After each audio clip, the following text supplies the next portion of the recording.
Everything Everywhere All at Once is a perfect title for this movie. I don't think I've ever felt as overwhelmed as I did while watching this movie, but in a good way. The story of a mother going through different universes in order to save her child can definitely go off the rails really quickly. But they managed to keep the story so tight that they were able to go balls to the wall with everything else and still have it make sense. The movie feels like it's 3 different movies in one, but they managed to keep it consistent all the way through, starting with a family drama, going to a sci-fi, then going to a romance, and then ultimately bringing it back to family. The characters and the relationships remains a consistent theme that you can hold on to. And that's what makes the sci-fi aspects of this film so impactful. Yes, the effects and the different worlds were really cool to see, but what really made this movie stand out was the fact that the different worlds each had their own way of developing the characters and their relationships in surreal ways. I never would have thought that a scene with 2 rocks would have been one of the most emotional moments in a movie that I've seen this year. There's so many references to different movies, and it really plays with the idea of meta. So if you haven't seen this movie, definitely go check it out. Is Sonic the Hedgehog 2 worth watching? It has everything you'd expect from a Sonic movie, but honestly, it lacks the heart from the first film. In the first movie, you really want Sonic and Donut Lord to succeed in their goals by working together. But in this second one, the human stories feel kind of forced and they linger for way too long. They could have done away with the human stories and solely focused on the Sonic characters, and I honestly think it would have been a better movie. And speaking of Sonic characters, Knuckles absolutely stole the show. Idris Elba's voice was perfect for the dumb bully with a heart of gold, and he kind of reminded me of that fish out of water type of character that takes everything in a literal sense, which worked really well for the comedic relief. But Jim Carrey is the real comedic relief and the real reason why I wanted to watch this movie. And having him go full wacky 90s Jim Carrey in this one, it was really great to see a full-on evil Dr. Robotnik. The plot is pretty typical, especially with the giant light beam going up into the sky, but I actually had a pretty good time watching this movie. Even though it's definitely geared more towards kids, this movie was actually a great time and you should definitely go check it out for some fun. How does Doctor Strange and the Multiverse of Madness compare to the rest of the MCU? Well, it's interesting to see just how far the Marvel Universe has come, that the movie can start with Doctor Strange being chased by an alien monster in a strange world with no gravity, and it still makes sense right off the bat. And the movie keeps that level of madness all the way through. I know that fans were disappointed that more universes weren't explored, but I honestly think that we got enough with just the few scenes that we got. I feel like if the plot had the characters running around in different multiverses, it would have been a little bit too similar to Loki's story anyway. I really like that Sam Raimi put his fingerprints on this one with the cheesy jokes and cameos. I just wish that the second half of the movie focused more on the horror elements, because I feel like the campy stuff kind of took away from the intensity from the latter half of the movie. There's a few plot points that felt like cop-outs, and the movie itself could have been a little bit tighter overall. It's not the best Marvel movie ever, but it definitely has one of the best sequences in Marvel history, so definitely check this one out. Is Hustle worth it for non-basketball fans? Well, you'll definitely like it if you're a massive fan of the NBA like myself. But speaking strictly as a fan of movies, I still think that most people will really like it. And Adam Sandler really shows just how good of an actor he is in this movie. He has chemistry with everyone, even the real NBA players. You can really see his passion for film and basketball come through in this one, because it feels like he put a lot of effort into every scene.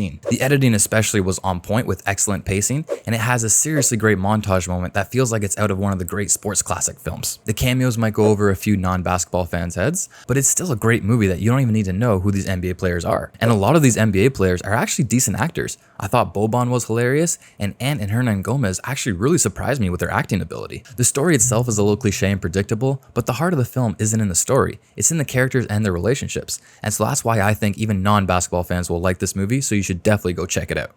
Is Spiderhead at least a guilty pleasure movie? Well, the movie's unique concept of a futuristic prison where scientists get to experiment on inmates sounds like a cool idea to watch. And it is, for the first 20 minutes or so while you're still figuring out what's going on. But once that idea reaches its peak, the characters and their storylines really drag out what could have been at least an entertaining movie. I will say that Chris Hemsworth's performance as a psycho evil genius was a lot of fun to watch, but it's completely wasted on a really predictable storyline. It had the potential to say something about free will or god complexes, but anytime it gets even close to any kind of discussion like that, it just opts out for some cheap action or some cheap jokes. Now, don't get me wrong, I love that they tried for a unique sci-fi film. I just wish that they focused more on the moral dilemma of using these mind-controlling drugs rather than the predictable evil genius stuff. It's got all the elements to at least be a guilty pleasure movie with cool sets and great acting, but it's an hour-and-a-half long movie that somehow still drags, so you can maybe skip this one. Why should you watch The Man from Toronto? Well, as a man from Toronto myself, you probably shouldn't, but if you've got a Netflix account and about 2 hours to kill, it's not the worst way to spend your time. If you're not a fan of Kevin Hart just being Kevin Hart, then you can probably skip this one, because most of the movie relies on liking Kevin Hart. And he's got his moments, but the physical comedy comedy bits and the absurd stupidity of his character made it really hard to like him throughout the movie. But once Woody Harrelson shows up, the movie finally starts being a little bit watchable. And honestly, if you get through the first 30 minutes or so, it gets a lot more interesting with the back and forth between Woody Harrelson and Kevin Hart and the number of different locations that they go to. And I would say that Woody Harrelson's character has a lot more depth and is a lot more interesting than Kevin Hart's, so he really saves this movie from being totally unwatchable to something that you can almost throw on in the background. But when the fight scenes come on, you need to start watching because they seriously impressed me. Throughout the movie, there's a lot of fun action to keep it interesting, and there's even a fight scene that looks like it's something out of the Kingsman movies. And then finally, I gotta say, if you're a man from Toronto, you don't pronounce it Toronto.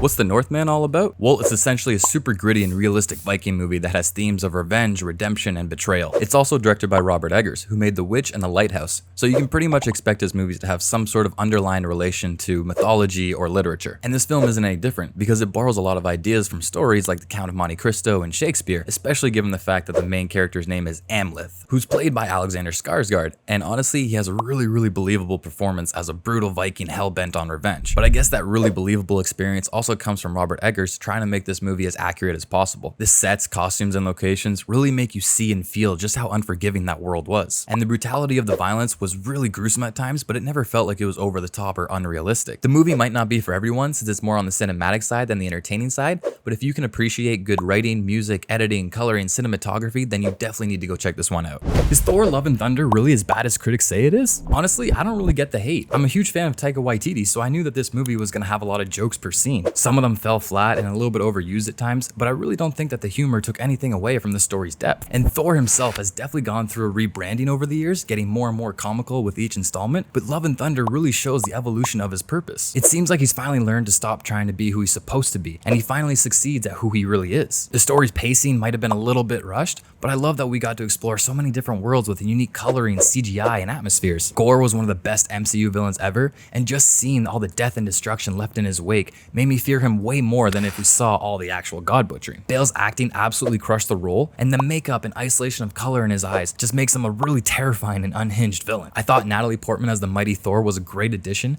and she wasn't just a plot device for Thor. She actually had a lot of agency and a lot of development. Overall, the movie is a little less serious than what we're used to, but it's a great time, so definitely go check this one out in theaters. Is Jurassic World Dominion the worst movie of the franchise? Well, considering Fallen Kingdom, I had really low expectations going in. And honestly, in the first 10 minutes, I was actually pretty excited because they finally showed the humans and the dinos trying to coexist, but then they blow right through that to focus on characters with absolutely no chemistry or development. And each character has a stupid amount of plot armor. There's never any tension because you never once doubt that any character will survive any given situation. And I like that they wanted to bring back the original cast, but the movie feels like it's split into two different storylines that are completely disjointed. And once they do finally meet up, which doesn't happen for like an hour and 45 minutes into the movie somehow gets worse. There's really no reason for these two groups of people to meet up in the first place, so it just feels like it's forced for the sake of fan service. And it also felt like they really tried to shoehorn in Jurassic Park's theme of man versus nature. The story of an evil corporation ruining the world is a really played out evil story villain arc. And then even the CGI looked really bad and rushed. Overall, Jurassic World Dominion is by far the worst movie of the franchise, so you could probably skip this one.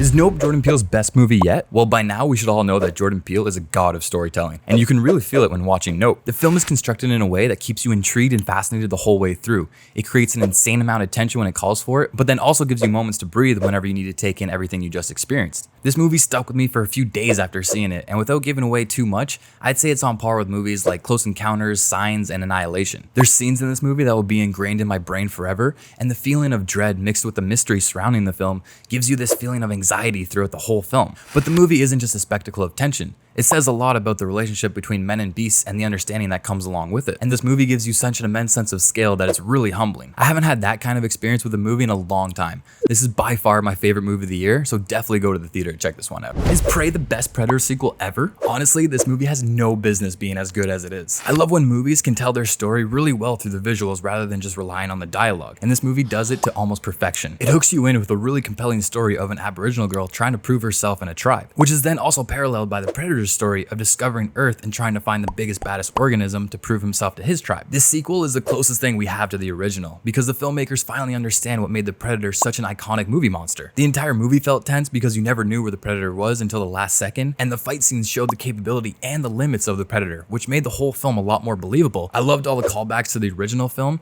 especially the thermal vision, and this movie really feels like it belongs in the Predator cinematic universe rather than the AVP cinematic universe. They finally managed to make a sequel worthy of the the original, so definitely go check this one out. Why does Bullet Train have mixed reviews? Well, I can see why some people didn't like this movie, but I had a really good time. The idea of an assassin becoming a pacifist and then having to deal with a train full of ruthless killers just really makes for a contradicting and fun story. The cast is absolutely stacked, and Brad Pitt is hilarious in every scene. But I would say that even Lemon and Tangerine almost stole the show. Each character had their own unique addition to the story, and I loved how they're able to make a cohesive plot, even with so many different interconnecting storylines. And by intertwining so many characters with different moral philosophies, they were able to explore different ideologies by personifying them. I also love the several Chekhov's guns in this movie, where you knew it was going to come back into play at some point, but that also made it a tad predictable. And the movie does go off the rails a little bit at times, so you have to suspend your disbelief for some parts of the movie. But if you watch this movie with a metaphorical lens rather than a realistic lens, then I think you'll have much better expectations going in. It's definitely a fun time, and it has some deeper subtext, so definitely check this one out.